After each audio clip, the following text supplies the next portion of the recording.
By the time I was being abused, I felt the pain. I was feeling like I have to die.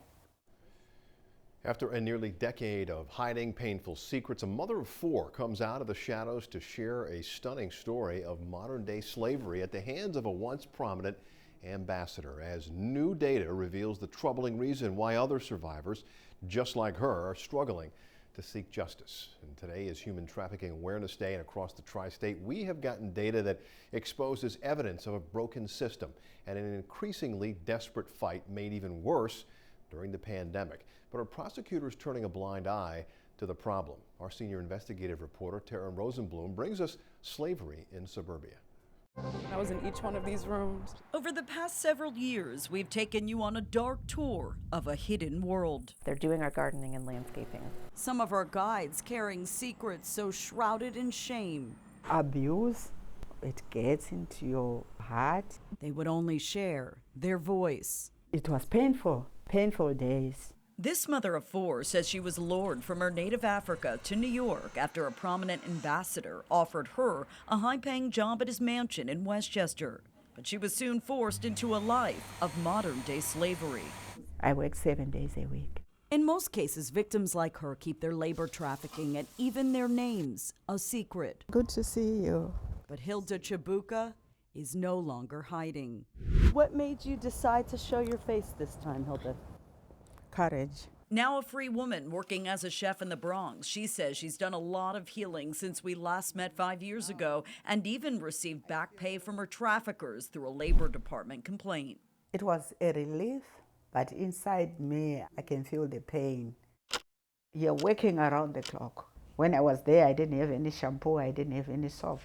I didn't go even to the doctor. Eventually, 6 months later, she escaped. And I just walked out. Hilda wound up at a deli a mile away and called a toll-free number for trafficking victims, which connected her to the Lifeway Network, an agency that provides survivors safe housing and education. I recently met up with Executive Director Marion Kendall in the hallways of the United Nations, where she joined an international panel of experts assembled to tackle the topic of trafficking, now the world's fastest-growing criminal enterprise. So this is for the survivors. But we were there to talk with her about the growing threat to the tri-state. The Turn to Tara team recently analyzed 5 years of trafficking data, which showed local calls to the National Human Trafficking Hotline have exploded throughout the pandemic.